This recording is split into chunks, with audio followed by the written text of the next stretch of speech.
HTML tidy for Freebst verse the 7th of December 2008. See www.w3.org. Greater than when Randolph Carter was 30 he lost the key of the gate of dreams. Prior to that time he had made up for the pristiness of life by nightly excursions to strange and ancient cities beyond space, and lovely, unbelievable garden lands across ethereal seas. But as middle age hardened upon him he felt those liberties slipping away little by little, until at last he was cut off altogether. No more could his galleys sail up the river Outronos past the gilded spires of Thrid, or his elephant caravans tramp through perfumed jungles inkled, where forgotten palaces with vined ivory columns sleep lovely and unbroken under the moon. He had read much of things as they are, and talked with too many people. Well-meaning philosophers had taught him to look into the logical relations of things, and analyze the processes which shaped his thoughts and fancies. Wonder had gone away, and he had forgotten that all life is only a set of pictures in the brain, among which there is no difference betwixt those born of real things and those born of inward dreamings, and no cause to value the one above the other. Custom had dined into his ears a superstitious reverence for that which tangibly and physically exists, and had made him secretly ashamed to dwell in visions. Wise men told him his simple fancies were inane and childish, and even more absurd, because their actors persist in fancying them full of meaning and purpose as the blind cosmos grinds aimlessly on from nothing to something and from something back to nothing again, neither heeding nor knowing the wishes or existence of the minds that flicker for a second now and then in the darkness. They had chained him down to things that are, and had then explained the workings of those things till mystery had gone out of the world. When he complained, and longed to escape into twilight realms where magic molded all the little vivid fragments and prized associations of his mind null into vistas of breathless expectancy and unquenchable delight, they turned him instead toward the newfound prodigies of science, bidding him find wonder in the atom's vortex and mystery in the sky's dimensions. And when he had failed to find these boons in things whose laws are known and measurable, they told him he lacked imagination, and was immature because he preferred dream illusions to the illusions of our physical creation. So Carter had tried to do as others did, and pretended that the common events and emotions of earthy minds were more important than the fantasies of rare and delicate souls. He did not dissent when they told him that the animal pain of a stuck pig or dyspeptic plowman in real life is a greater thing than the peerless beauty of Nareth with its 100 carven gates and domes of Chalcedony, which he dimly remembered from his dreams. And under their guidance he cultivated a painstaking sense of pity and tragedy. Once in a while, though, he could not help seeing how shallow, fickle, and meaningless all human aspirations are, and how emptily our real impulses contrast with those pompous ideals we profess to hold. Then he would have recourse to the polite laughter they had taught him to use against the extravagance and artificiality of dreams. For he saw that the daily life of our world is every inch as extravagant and artificial, and far less worthy of respect because of its poverty in beauty and its silly reluctance to admit its own lack of reason and purpose. In this way he became a kind of humorist, for he did not see that even humor is empty in a mindless universe devoid of any true standard of consistency or inconsistency. In the first days of his bondage he had turned to the gentle churchly faith endeared to him by the naive trust of his fathers, for thence stretched mystic avenues which seemed to promise escape from life. Only on closer view did he mark the starved fancy and beauty, the stale and prissy triteness, and the owlish gravity and grotesque claims of solid truth which reigned boresomely and overwhelmingly among most of its professors. Or feel to the full the awkwardness with which it sought to keep alive as literal fact the outgrown fears and guesses of a primal race confronting the unknown. It wearied Carter to see how solemnly people tried to make earthly reality out of old myths which every step of their boasted science confuted, and this misplaced seriousness killed the attachment he might have kept for the ancient creeds had they been content to offer the sonorous rites and emotional outlets in their true guise of ethereal fantasy. But when he came to study those who had thrown off the old myths, he found them even more ugly than those who had not.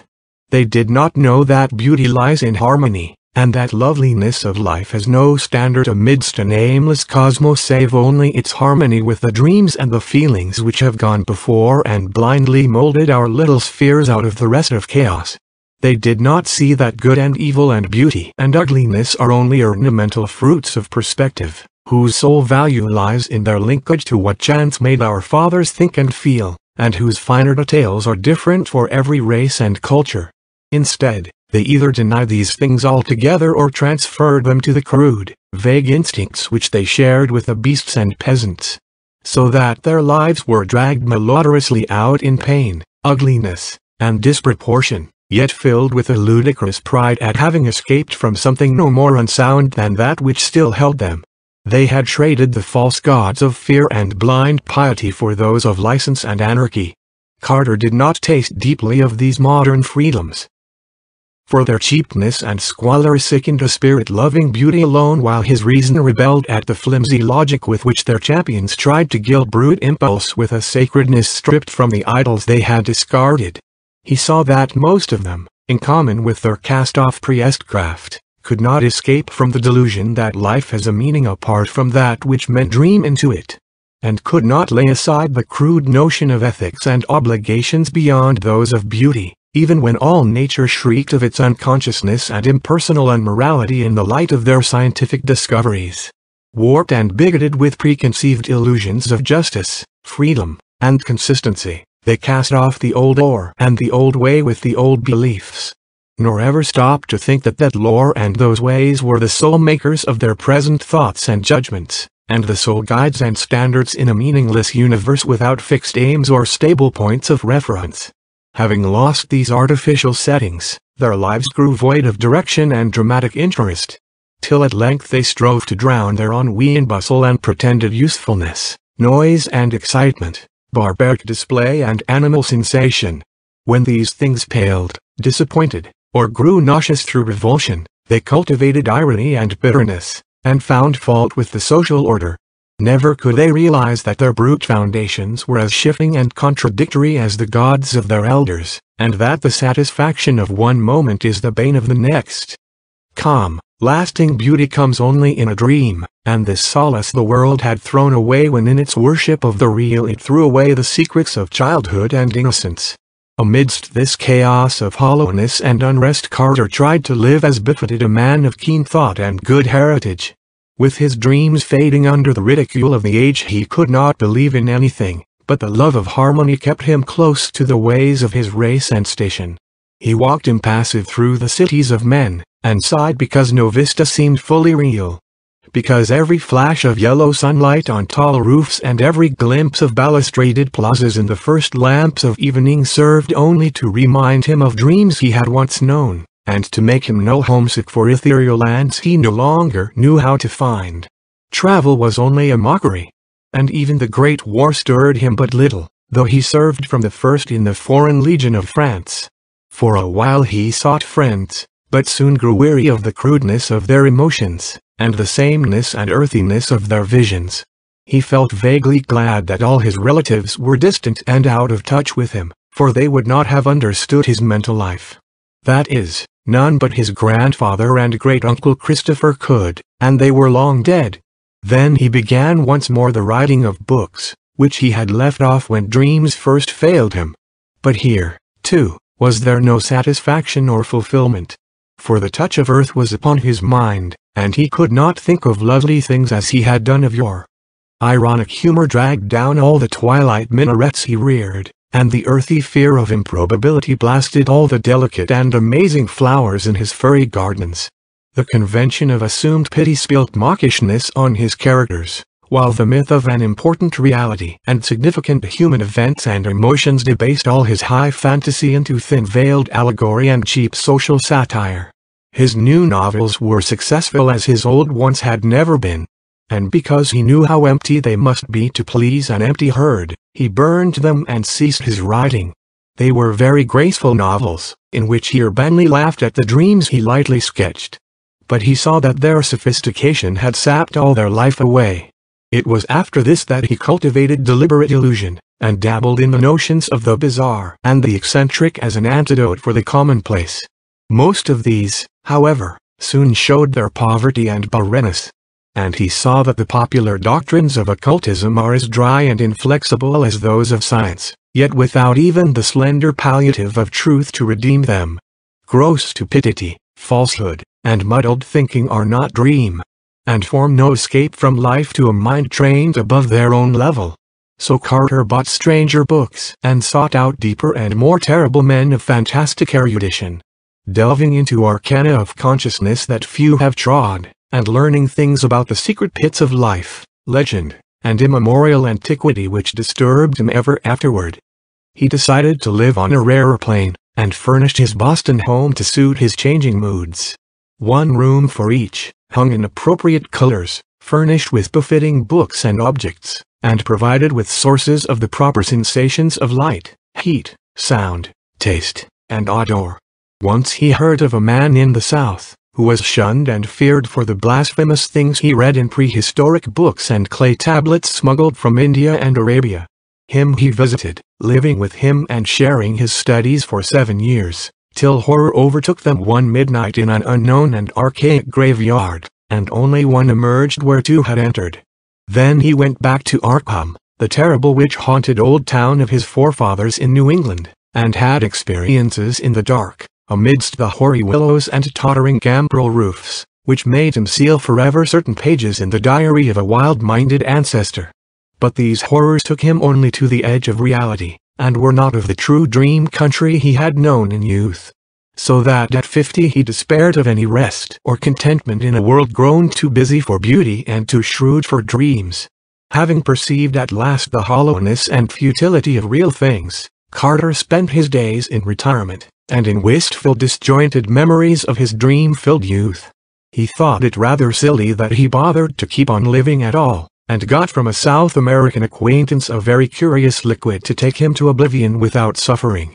Inertia and force of habit, however, caused him to defer action.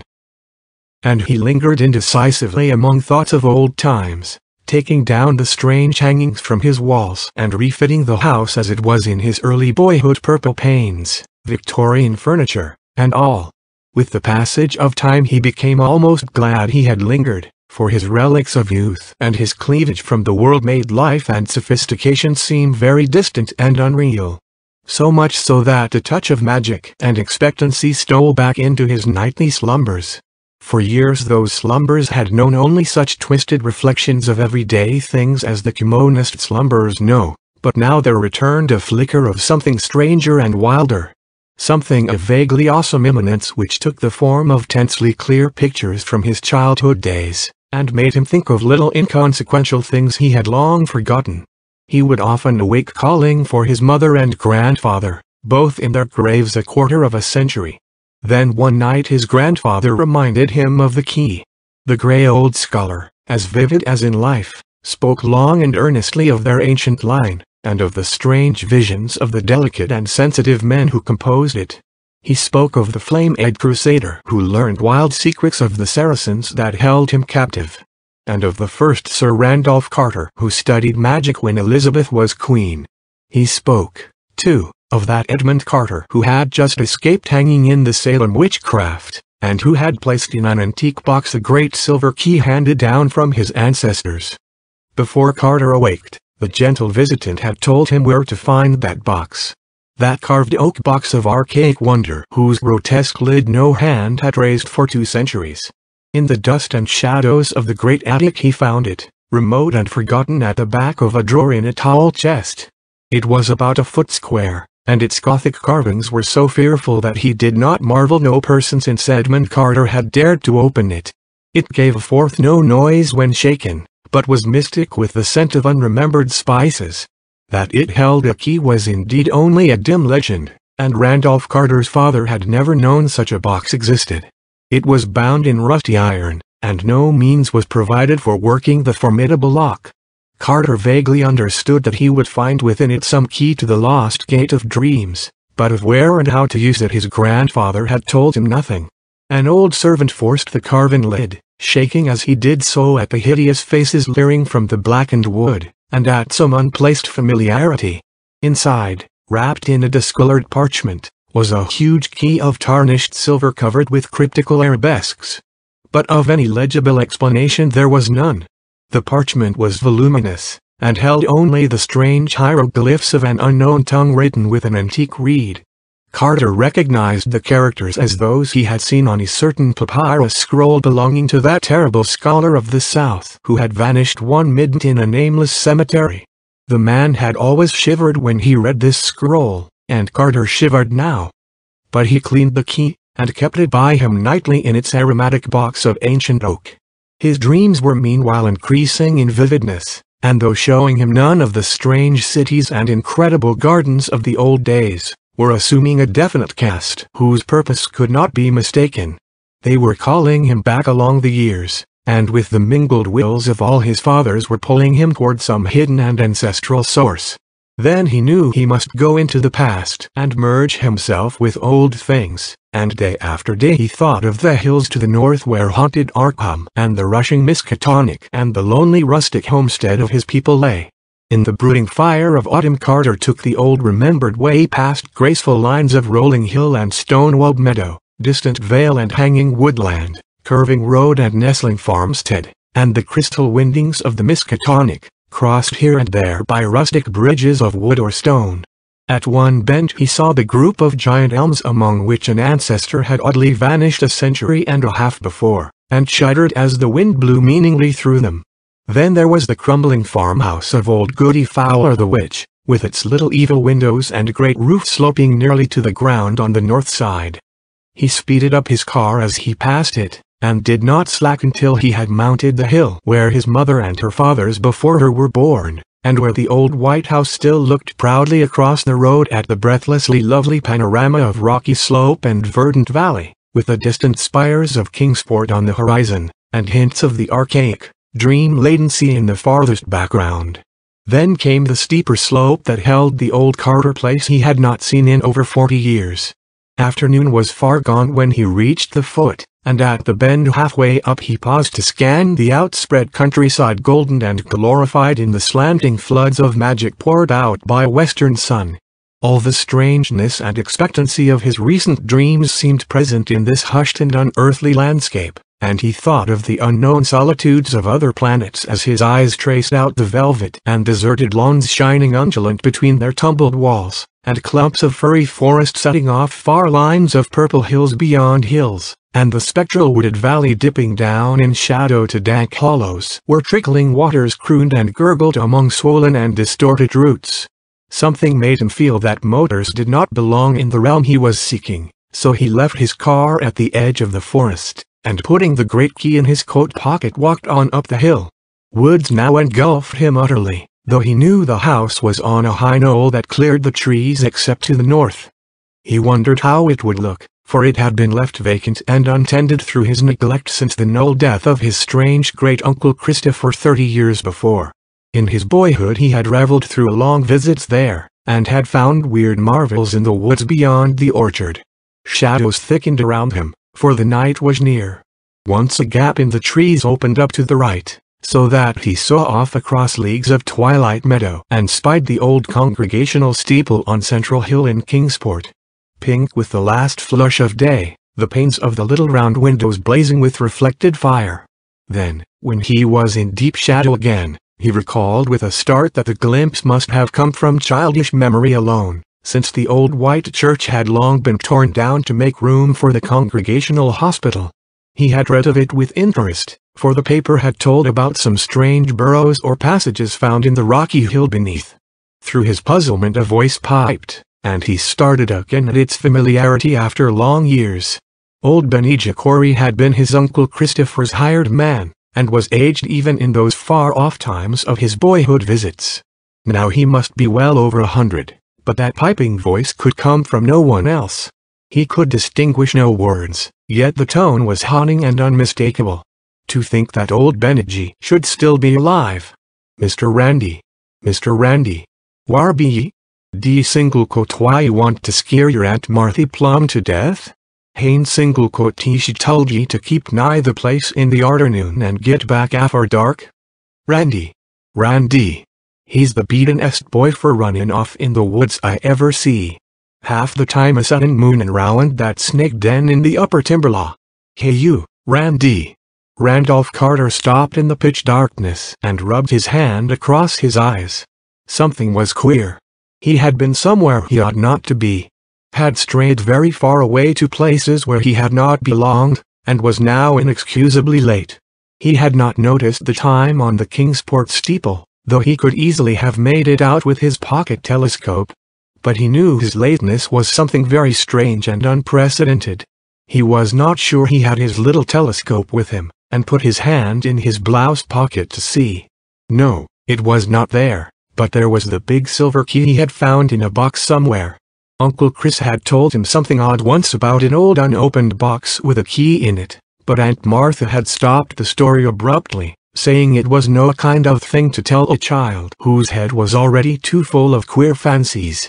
He tried to recall just where he had found the key, but something seemed very confused. He guessed it was in the attic at home in Boston, and dimly remembered bribing Parks with half his week's allowance to help him open the box and keep quiet about it. But when he remembered this, the face of Parks came up very strangely, as if the wrinkles of long years had fallen upon the brisk little Cockney. "Randy. Randy. Hi, Randy." A swaying lantern came around the black bend, and old Benijah pounced on the silent and bewildered form of the pilgrim. "Durn ye, boy, so thar ye be. Ain't ye got a tongue in your head, that ye can't answer a body? I been callin' this half hour, and ye must a heard me long ago. Done single quote ye know your Aunt Marthy's all a fidget over your bein' off arter dark? Wait till I tell your Uncle Chris when he gets hum. Ye'd orter know these here woods ain't no fittin' place to be traipsin' this hour. They's things abroad what done single quote he do nobody no good, as my grandsir knowed after me. Come, Mr. Randy, or Hannah won't keep supper no longer." So Randolph Carter was marched up the road where wandering stars glimmered through high autumn boughs, and dogs barked as the yellow light of small paned windows shone out at the farther turn, and the Pleiades twinkled across the open knoll where a great gambrel roof stood black against the dim west. Aunt Martha was in the doorway, and did not scold too hard when Benijah shoved the truant in. She knew Uncle Chris well enough to expect such things of the Carter blood. Randolph did not show his key, but ate his supper in silence and protested only when bedtime came. He sometimes dreamed better when awake, and he wanted to use that key. In the morning Randolph was up early, and would have run off to the upper Timberlaw if Uncle Chris had not caught him and forced him into his chair by the breakfast table. He looked impatiently around the low-pitched room with the rag carpet and exposed beams and corner posts, and smiled only when the orchard boughs scratched at the leaded panes of the rear window. The trees and the hills were close to him, and formed the gates of that timeless realm which was his true country. Then, when he was free, he felt in his blouse pocket for the key, and being reassured, skipped off across the orchard to the rise beyond, where the wooded hill climbed again to heights above even the treeless knoll. The floor of the forest was mossy and mysterious, and great lichened rocks rose vaguely here and there in the dim light like druid monoliths among the swollen and twisted trunks of a sacred grove. Once in his ascent Randolph crossed a rushing stream whose falls a little way off sang runic incantations to the lurking fawns and edgebands and dryads. Then he came to the strange cave in the forest slope, the dreaded snake den which country folk shunned, and away from which Benijah had warned him again and again. It was deep. Far deeper than anyone but Randolph suspected, for the boy had found a fissure in the farthermost black corner that led to a loftier grotto beyond a haunting sepulchral place whose granite walls held a curious illusion of conscious artifice. On this occasion he crawled in as usual, lighting his way with matches filched from the sitting-room match safe, and edging through the final crevice with an eagerness hard to explain even to himself. He could not tell why he approached the farther wall so confidently, or why he instinctively drew forth the great silver key as he did so. But on he went, and when he danced back to the house that night he offered no excuses for his lateness, nor heeded in the least the reproofs he gained for ignoring the noontide dinner horn altogether. Now it is agreed by all the distant relatives of Randolph Carter that something occurred to heighten his imagination in his 10th year.